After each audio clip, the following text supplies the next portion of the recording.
ভূ রাজনীতি কখনো অনুগত নয়, যতটা মনে হয়।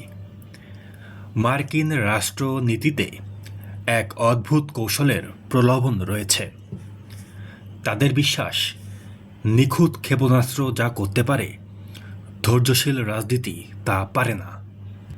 স্বৈরশাসককে সরিয়ে দাও, শাসন ব্যবস্থার উচ্ছেদ করো, তারপর ভরসা রাখো দীর্ঘদিন দমিত নাগরিক সমাজ ধ্বংসস্তূপ থেকে ফিনিক্সের মতো উঠে দাঁড়াবে এবং কৃতজ্ঞ অশ্রুতে উদার গণতন্ত্রকে আলিঙ্গন করবে।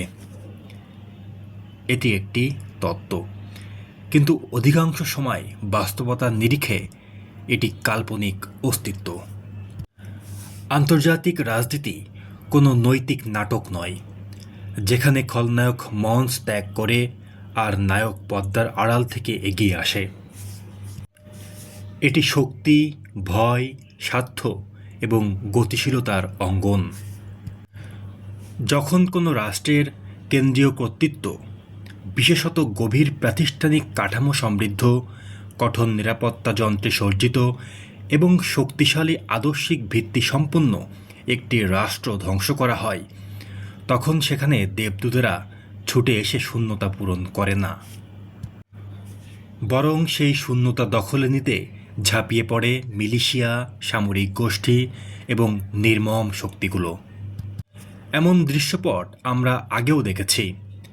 ইরাকে সাদ্দাম হোসেনের পতনকে আরব বিশ্ব গণতান্ত্রিক রূপান্তরের সূচনা হিসেবে তুলে ধরেছিল, কিন্তু বাস্তবে তা উন্মুক্ত করেছিল সাম্প্রদায়িক রক্তপাতের দ্বার এবং সীমান্ত অতিক্রম করে জিহাদি আন্দোলনের উত্থান। লিবিয়ায় মুয়াম্মার আল গাদ্দাফিকে অপসারণ মানবিক হস্তক্ষেপের ভাষণে মোড়ানো ছিল, কিন্তু ফেলে গিয়েছিল বিভক্ত রাষ্ট্র, প্রতিদ্বন্দ্বী সরকার এবং প্রকাশ্য দাসবাজারের এক করুণ বাস্তবতা। সিরিয়ায় শাসন পরিবর্তন একটি অভ্যন্তরীণ গণ আন্দোলনকে দীর্ঘস্থায়ী দহনক্ষেত্রে রূপ দিয়েছিল, যেখানে আঞ্চলিক ও বৈশ্বিক শক্তিগুলো সমানভাবে জড়িয়ে পড়ে। তাৎক্ষণিক বাস্তবতা বিবেচনা করা যাক। হরমুজ প্রণালী কোনো বিমূর্ত ধারণা নয়, এটি একটি সংকীর্ণ সামুদ্রিক করিডর, যার মধ্য দিয়ে বিশ্বের বাণিজ্যিক তেলের প্রায় 1/5 পরিবাহিত হয়। এটি বৈশ্বিক জ্বালানি ব্যবস্থার একটি সংকীর্ণ করিডর। যখন সংঘাত সেই করিডরকে হুমকির মুখে ফেলে, ট্যাঙ্কারগুলো দ্বিধাগ্রস্ত হয়, বিমা প্রিমিয়াম বেড়ে যায়, নৌপথ শূন্য হয়ে পড়ে, তখন তার অভিঘাত পারস্য উপসাগরের সীমানা ছাড়িয়ে বহু দূর পৌঁছে যায়।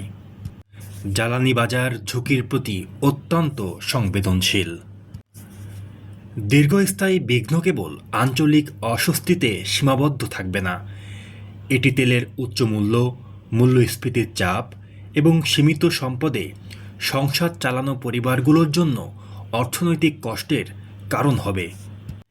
যে বৃহৎ কৌশল এমন দ্বিতীয় ও তৃতীয় স্তরের প্রভাবকে উপেক্ষা করে, তা আদৌ কোনো কৌশল নয়। এটি দৃঢ় প্রতিজ্ঞার ছদ্মবেশে সাজানো ইচ্ছাপূরণ মাত্র। এরপর আসে প্রতিশোধের প্রশ্ন। ইরান কেবল একটি প্রচলিত রাষ্ট্র নয়, এটি এক নেটওয়ার্ক ভিত্তিক শক্তি। ইসলামী বিপ্লব গার্ডকে কয়েক দশক ধরে লেবানন, ইরাক, ইয়েমেন সহ বিস্তৃত অঞ্চলে অংশীদারদের সশস্ত্র ও অর্থায়ন করে প্রভাব বলয় গড়ে তুলেছে।